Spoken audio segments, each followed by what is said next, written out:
नमस्कार, मैं हूं दीपक और आप देख रहे हैं डीएसके टॉक्स। कल सोशल मीडिया पर हमें एक अलग ही सीन देखने को मिला, जहां चोर जो थे वो शोर मचा रहे थे। चोरी करने वाले सीना चोरी कर रहे थे और ऐसे लोग जिनकी अब कोई क्रेडिबिलिटी बची नहीं है, वो तमाम लोग कल अलग से एक विधवा विलाप करना शुरू कर बैठे थे। हुआ कुछ यूं कि कल हमारे देश की जो सरकार है, उन्होंने राज्यसभा में एक स्टेटमेंट दिया, एक जवाब दिया कि भैया हमारे देश में ऑक्सीजन की कमी से कोई मौत नहीं हुई। ऐसा डेटा जो है वो सारे स्टेट्स और यूटीज जो है उन्होंने केंद्र सरकार को सौंपा है, लेकिन हमारे देश में ऑक्सीजन से कोई मौत नहीं हुई। इतनी खबर लेकर बाकी का जो डेटा स्टेट्स और यूटीज ने दिया है उसे हटाकर रवीश बाबू से लेकर पूरा ऑपोजिशन, वो ऑपोजिशन जो खुद रिपोर्ट सबमिट कर चुका है अपने अपने स्टेट्स को लेकर, जैसे कि महाराष्ट्र, जहां पर एक तरह से ऑपोजिशन की ही सरकार है, कांग्रेस उस सरकार का हिस्सा है। उसी सरकार के यानी महाराष्ट्र सरकार के जो हेल्थ मिनिस्टर है, उन्होंने जब ये सेकेंड वेव आई थी तब खुद कह दिया था कि भाई महाराष्ट्र में कोई भी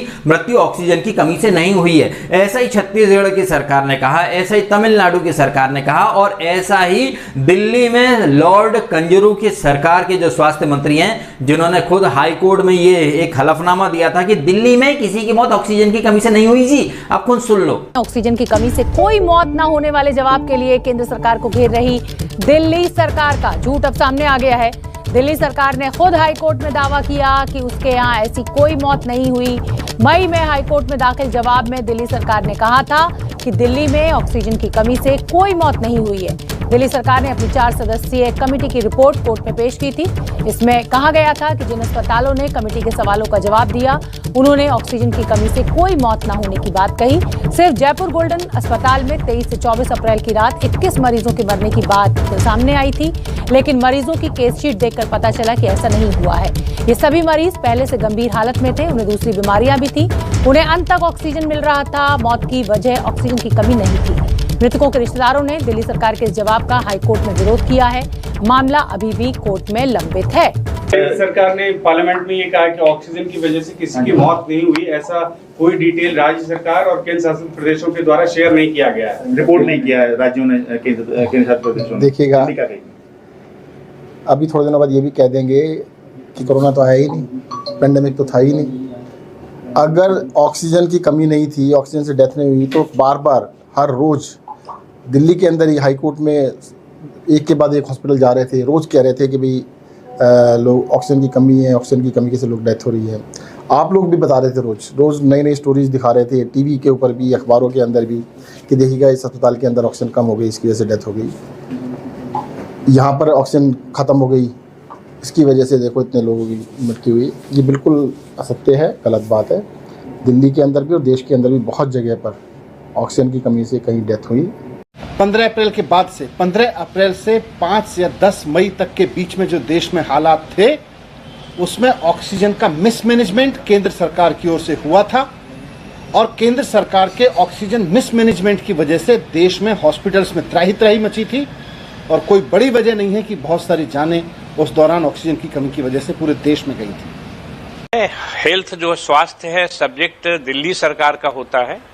health is a state subject और जो मुलाजिम इसको देख रहे हैं वो सब दिल्ली सरकार के एडिशनल चीफ सेक्रेटरी, दिल्ली सरकार के एसडीएम, दिल्ली सरकार के ऑफिसर ऑन स्पेशल ड्यूटी, वही सब लोग देख रहे थे जो आज दिल्ली सरकार में पोस्टेड है। मेरा मतलब सिर्फ उन लोगों से था जिनके अंदर आज हेल्थ सब्जेक्ट है। हमारा एडमिनिस्ट्रेशन कौन करता है? दिल्ली के प्राइवेट अस्पताल को एडमिनिस्ट्रेशन दिल्ली सरकार ही तो करती है ना। कि जब आपको ऑक्सीजन दी गई, जितनी दी गई, उस ऑक्सीजन को लेकर सही गंतव्य स्थान में पहुंचाने की जिम्मेदारी जो दिल्ली सरकार की थी वो नहीं की गई। लेकिन आज आप विडंबना देखिए कि ये कंजरू, ये कांग्रेस की सरकार है खुद, जिन्होंने हाईकोर्ट या फिर सरकार, केंद्र सरकार को लिखित में दिया कि ऑक्सीजन की कमी से कोई मौत नहीं हुई, वो तमाम लोग आज कह रहे मोदी इस्तीफा दो क्योंकि मोदी तुम झूठ बोल रहे हो, ऑक्सीजन की कमी से मौत हुई है। आप ये विडंबना देखिए इन लोगों की, इनका दोगलापन, इनका दोगला चरित्र देखिए। आपने खुद ये कुछ मीडिया क्लिप्स और दिल्ली के जो अस्पताल के डॉक्टर है उनके आपने स्टेटमेंट सुने वर्सेस आपने दिल्ली के मंत्रियों के दोगले बोल सुन लिए। एकदम क्रिस्टल क्लियर तस्वीर है ये, जहां पर आपको क्लियर क्लियरली दिखाई दे रहा है कि कैसे लोग अपने अपने रूल खुद बना लेते हैं। वही कांग्रेस, वही संजय राउत, वही केजरीवाल, वही उसके मंत्री लोग, जब इनका नंबर था जिम्मेदारी निभाने का तब इन्होंने जिम्मेदारी निभाई नहीं। खुद इन्हीं लोगों ने कहा कि भैया ऑक्सीजन की कमी से कोई मौत नहीं हुई, तब तो बड़ी खुद की पीठ थपथपा ली कि भैया हमने बड़ा अच्छे से मैनेज करा, ऑक्सीजन की कमी से कोई मौत नहीं। जबकि हमने देखा है लोगों को तड़पते हुए, आए दिन खबरें आ रही थी, आए दिन सोशल मीडिया पर ऑक्सीजन की कमी के मैसेज आ रहे थे। बहुत विचलित करने वाली तस्वीरें हम सबने देखी। एंड आपसे कुछ महीने पहले जब मैंने खुद ये वीडियो बनाया कि देखिए कैसे WHO, मीडिया और सरकारें पब्लिक को बेवकूफ बना रही हैं, तब बहुत बुद्धिजीवी आए थे मुझे सुनाने, मुझे गालियां देने की बताओ तुम कैसे ये वीडियो बना सकते हो, तुम्हारी इंसानियत मर चुकी है। आज क्या बोलना चाहेंगे? जो मैंने उस दिन कहा था WHO, मीडिया, सरकारें मिलकर पब्लिक को बेवकूफ बना रही हैं, आज आपके सामने वो तस्वीर साफ साफ दिखाई दे रही है या नहीं दिखाई दे रही है? अब भी आप लोग इन लोगों को डिफेंड करेंगे? ये ऑपोजिशन है, एकदम घटिया लेवल की राजनीति कर रहा है, इनकी कोई क्रेडिबिलिटी बची नहीं है। ये खुद लिखित में देते हैं हाई कोर्ट में या फिर सेंटर को लिखित में देते हैं कि भाई इनके स्टेट में कोई मौत नहीं हुई। जब वही स्टेटमेंट यूनियन मिनिस्टर पढ़ के सुनाते हैं तो भाई इनकी तो इंसानियत मर चुकी है, झूठ बोल रहे हैं। झूठ कौन बोल रहा है ये आपने देखा? रवीश जैसा गर्दुल्ला जो तालिबान को एक शब्द नहीं सुना सकता, बंदूक की गोली से जान गई है दानिश सिद्दीकी की, ऐसा लिखने वाला रवीश मोदी सरकार को खरी खोटी सुनाने का कोई मौका नहीं छोड़ता। लेकिन कभी रवीश ने यह बोला कि स्टेट ने एक रिपोर्ट दी है जिसे यूनियन मिनिस्टर ने पढ़ी। इस वीडियो को बनाने का मेरा मकसद यही है क्योंकि मैं जानता हूं कि अब एक ऐसा नैरेटिव स्टार्ट होगा जहां चोरी करने वाले सीना जोरी करेंगे, उन्हें मिलेगा मीडिया में लिब्रांडो लॉबी के गर्दुल्लों का साथ। आप देखते जाइए, ये वही लॉबी है, यही वही कांग्रेस है जिनकी इंदिरा गांधी और उनके पुत्र संजय गांधी लोगों को पकड़ पकड़ के नसबंदी कर रहे थे। जनसंख्या कम करने की जब बात कर रहे थे तो उन्हें आयरन लेडी कहा गया था, लेकिन अब जनसंख्या नियंत्रण कानून जब आएगा तो वही कांग्रेस और उसी कांग्रेस को सपोर्ट करने वाले लोग, उस नसबंदी की जबरदस्ती को सपोर्ट करने वाले लोग, हम दो हमारे दो का नारा लगाने वाली कांग्रेस के लोग आज कहीं ना कहीं जनसंख्या नियंत्रण कानून के खिलाफ एक और शाहीन बाग बनाएंगे या दिल्ली में कहीं ना कहीं धरना आंदोलन करेंगे। आंदोलन जीवी फिर से प्रकट हो जाएंगे, पहले शाहीन बाग, फिर किसान आंदोलन, अब जनसंख्या नियंत्रण बिल,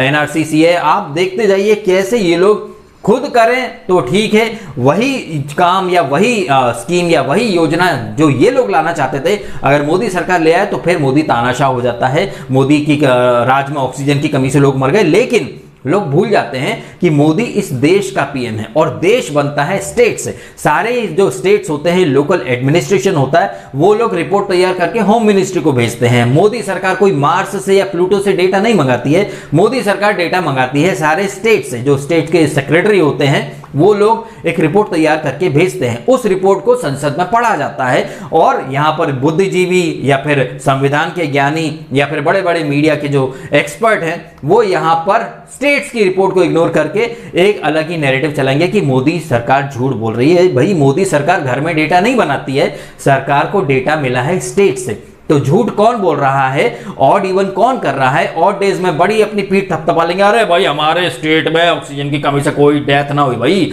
लेकिन वही चीज मोदी बोल दे कि भाई देश में ऐसा डेटा ही नहीं मिला हमें जो ये साबित करे कि ऑक्सीजन से डेथ हुई है, तो भाई मोदी झूठ बोल रहा है। भाई मोदी कल को कोरोना नहीं था ये भी बोल देंगे, आपने सुना ही। तो ये किस तरीके से सरकारें, मीडिया एकदम गिरगिट वाला चोला पहन के पब्लिक को बेवकूफ बना रहे हैं, ये चीज आपको समझ में आनी चाहिए। वीडियो खत्म करता हूं, आपने समय निकाला, वीडियो देखा, आपका बहुत बहुत धन्यवाद।